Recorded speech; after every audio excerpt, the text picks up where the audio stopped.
I never expected a love so deep could shatter my heart and change my life forever. I will never forget the day everything fell apart. The storm rumbled outside, echoing the chaos inside my chest. Rain pelted against the window, blurring the world beyond. Just like my thoughts, swirling and hazy, I stood in our kitchen, fingers trembling over a coffee mug. It was an ordinary Sunday, but it felt like the universe was holding its breath. My heart raced, pounding against my ribs with the force of unspoken fears. Maya, my beautiful Maya, how could I have sensed it would all end this way? Her smile lights up the darkest corners of my soul. But lately, shadows gathered behind her eyes. Long silences stretched between us, filled with words unspoken. I could see them lurking there, clawing at the edges of her heart. Desperation tightened its grip. The energy in the room crackled like static, thick with unfulfilled dreams. Why had she been so distant? I wanted to shake her awake, to unravel the threads of whatever haunted her. My mind raced back to the night we first met. The sparks flew, igniting a fire I never knew existed. She wore that crimson dress, glimmering under the lights. I could smell her perfume, sweet like summer rain. Each laugh we shared stitched us closer. We felt invincible, untouchable.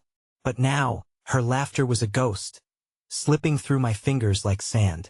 The argument erupted, a sudden explosion of emotions. Her eyes, usually so warm, turned icy.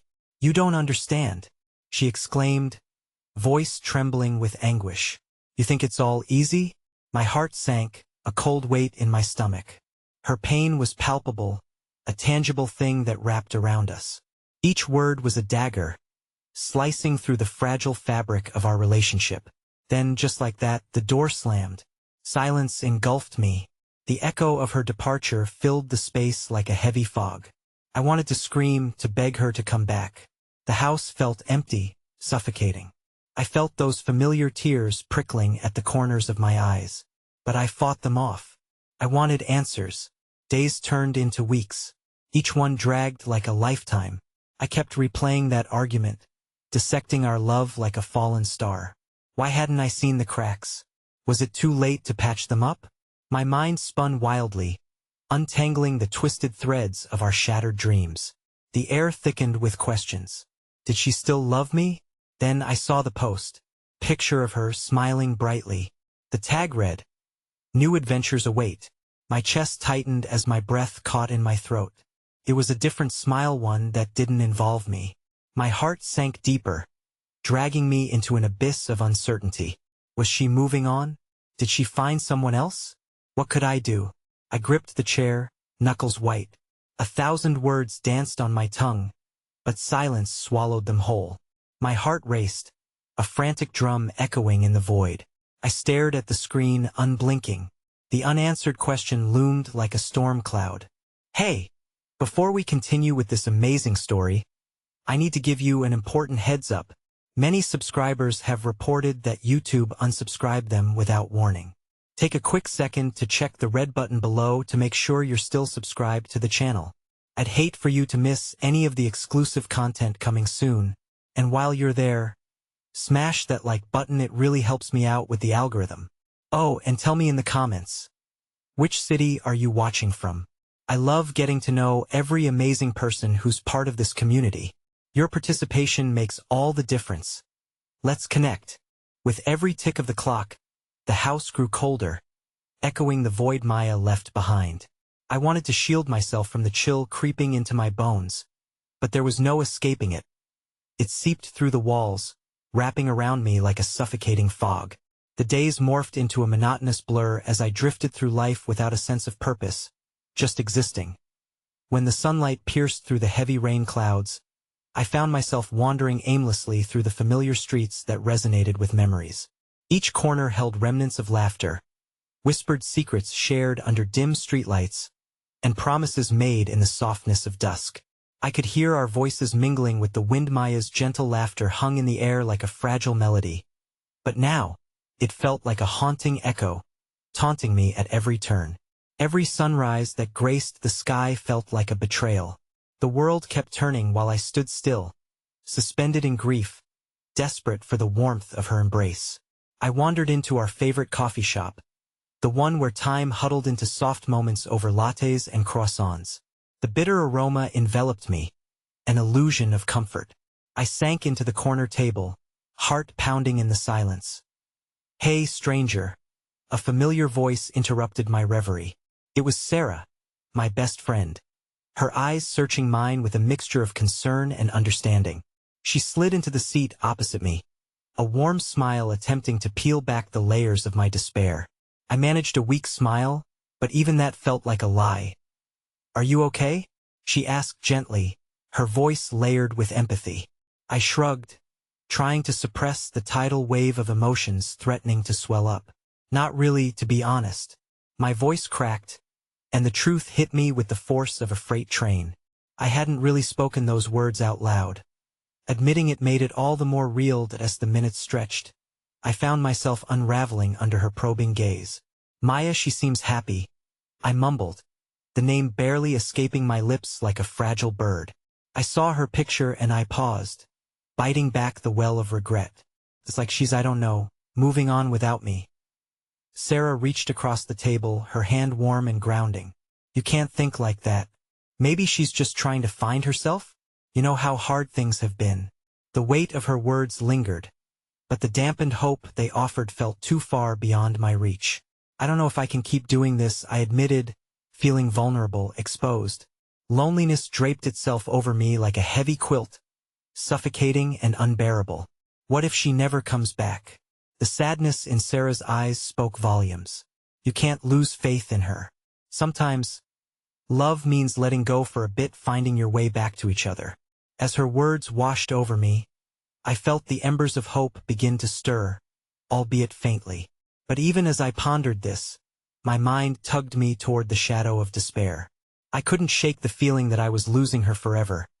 After leaving the coffee shop, I ambled through the streets, the sun dipping low on the horizon, casting a golden hue that felt deceptive against the weight in my chest.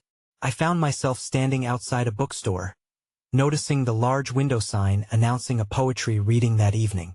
I had a fondness for words, the way they could cradle unchanneled emotions, give voice to heartbeats lost in darkness. Instinctively, I stepped inside, the bell jingling softly above me. The scent of aged pages washed over me, comforting yet bittersweet.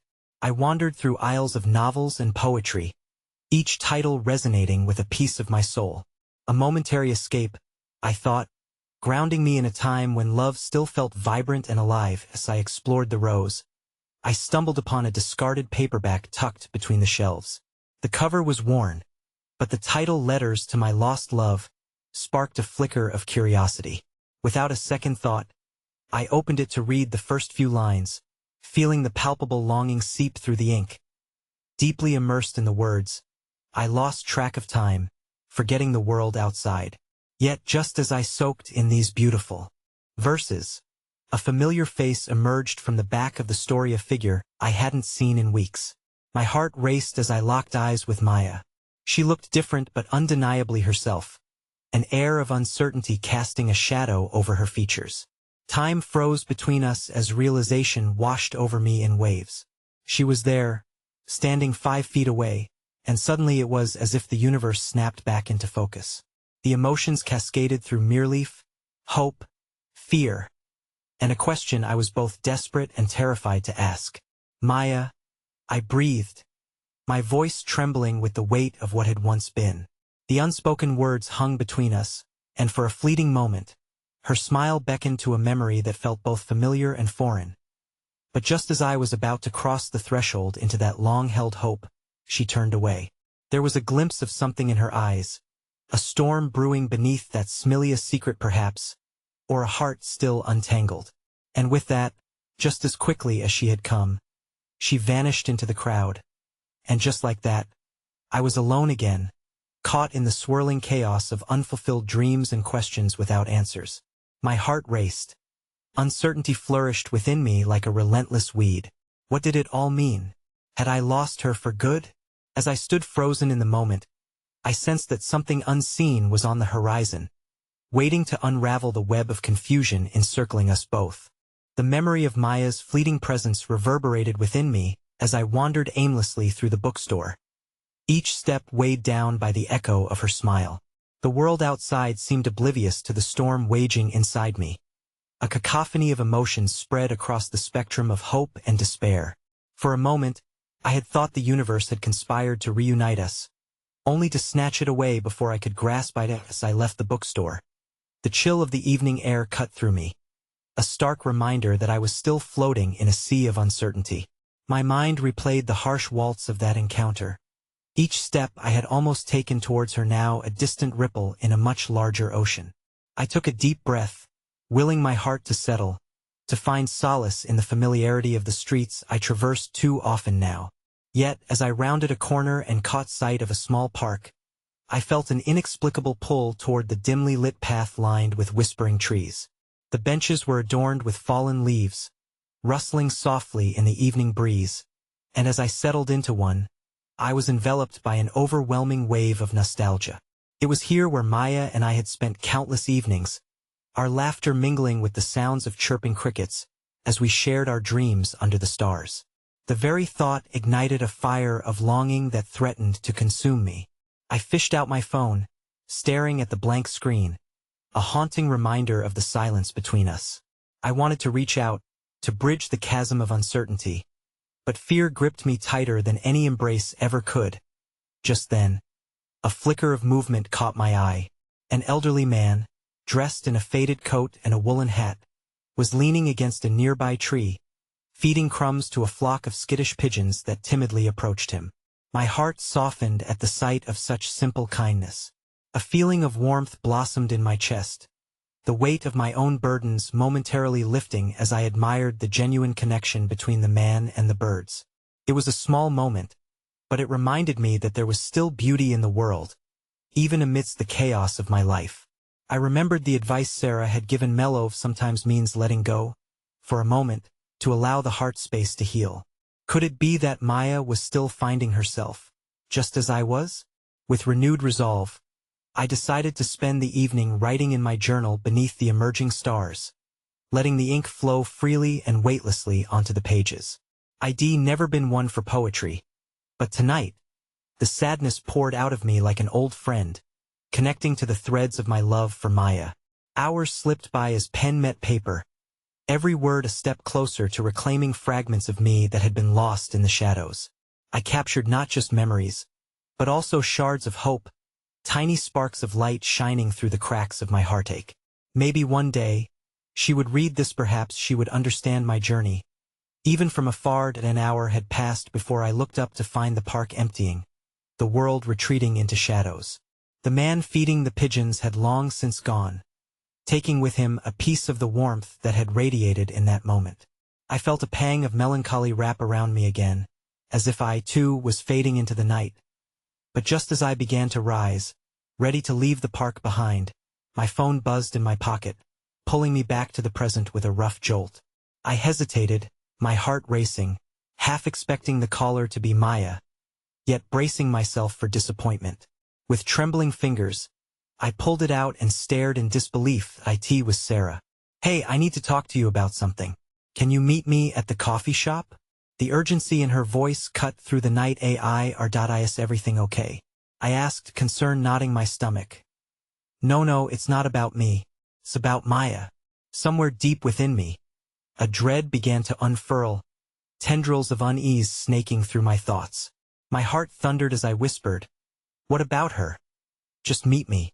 Please. It's important." I didn't need to think. I made my way back, the cool night pressing in around me like a cloak of anxiety. What awaited me at the coffee shop? The questions twisted like a wild vine, choking out the small sparks of hope that had begun to ignite within me. Would it be good news or just another painful reminder of the distance between us? As I entered the shop, the ambience was dim, each table already occupied by shadows and whispers of conversations. I scanned the room, finally locking eyes with Sarah, who was perched at our old corner table, her hands trembling slightly as she fiddled with her coffee cup. "Hey," I managed, though my insides screamed for answers. "There's something you need to know," she said, taking a deep breath, her eyes serious and earnest. And in that moment, straddling the line between hope and dread, I knew my world was about to tip once more, caught in the unyielding current of emotions that had become my life. The clatter of coffee cups filled the charged silence as I slid into the seat across from Sarah, trying to read the lines etched in her forehead. The flickering candle between us cast a warm glow that seemed almost foreign, contrasting sharply with the tightness in my chest. "What's going on?" I asked, my voice barely above a whisper. "I should have told you sooner." But she hesitated, biting her lip as if weighing the weight of her words. "Maya, she's been going through a lot. I found out some things recently." An icy dread pooled in my stomach, and I gestured for her to continue. "What things?" Her fingers twisted around the ceramic mug, her gaze dropping to the swirl of coffee inside. "She's been dealing with family issues. Something happened. It's turned her world upside down. I didn't want to say anything without knowing how you felt. But she's not well, Alex." The flutter of hope I'd briefly entertained began unraveling beneath the avalanche of fear. "Not well? What do you mean? Is she okay?" I could feel my heart pounding against my ribcage, begging for answers that seemed just out of reach. Sarah took a deep breath, the tension palpable around us. "Her father passed away a few months ago. He was sick for a long time, and it left her shell-shocked. It's been hard for her to talk about it, even with me. She's been putting on a brave face, but it's really taking a toll on her." The words struck me like a storm, reverberating through my entire being.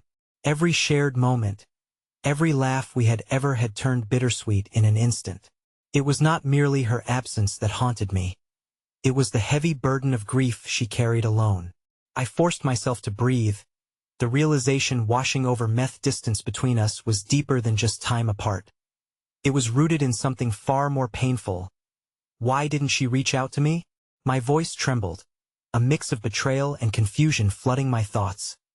Sarah leaned forward, concern etched across her features.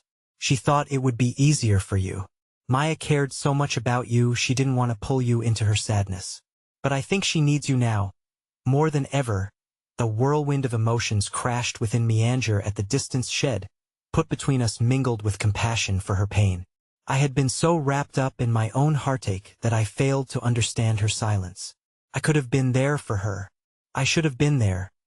Just then, the warmth from the candle flickered again, its light dancing as if echoing my unsteady thoughts. What should I do? I barely met her gaze, feeling lost amid the chaos inside me. "You need to talk to her," Sarah advised gently.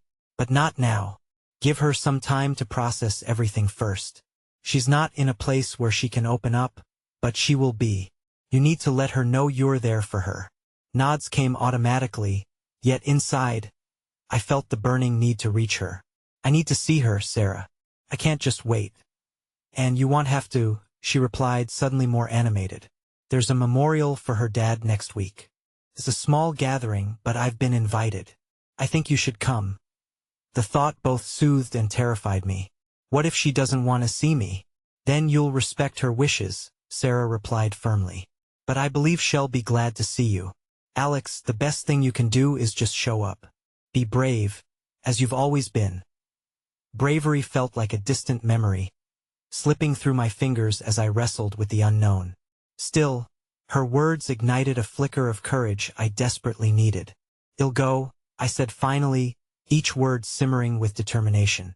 "I'll be there for her." A brief smile crept across Sarah's face, comfort illuminating her eyes. But before we could revel in that fleeting moment, a figure pushed through the door of the cafe, the bell chiming softly. Instinctively, I looked up, and time froze. It was her. Maya stood silhouetted against the light, her eyes searching through the crowd, full of longing and hesitation. My heart thundered as I realized she hadn't come to the shop but had stumbled into this moment, into my reality. We locked eyes, the space between us heavy with unspoken words. In that instant, the world receded into a mere backdrop, and all that existed was the unfinished story between us. But just as quickly, a fleeting shadow crossed her face. She caught herself just before she could move fully into the room. She turned, her expression melting into vulnerability and uncertainty. before stepping back into the night from whence she came. Everything within me screamed to go after her, to bridge this resurgent gap with emotion and understanding. But in that moment, my hands were glued to the table, ensnared by the gravity of unwrapping feelings that had lain buried for far too long. I turned to Sarah, the tremor in my voice barely contained as I murmured, "What if I'm too late?" And just like that, a new wave of uncertainty crashed on the shores of my heart, testing the resonance of hope against the backdrop of an unrelenting tide. As the door swung closed behind Maya, the lingering scent of vanilla and despair faded into the hum of chatter that resumed in the cafe. The juxtaposition of warmth inside and the chill of loss outside created an ache that settled deep within me. How could she walk away when she so clearly needed someone to catch her? "Alex," Sarah's voice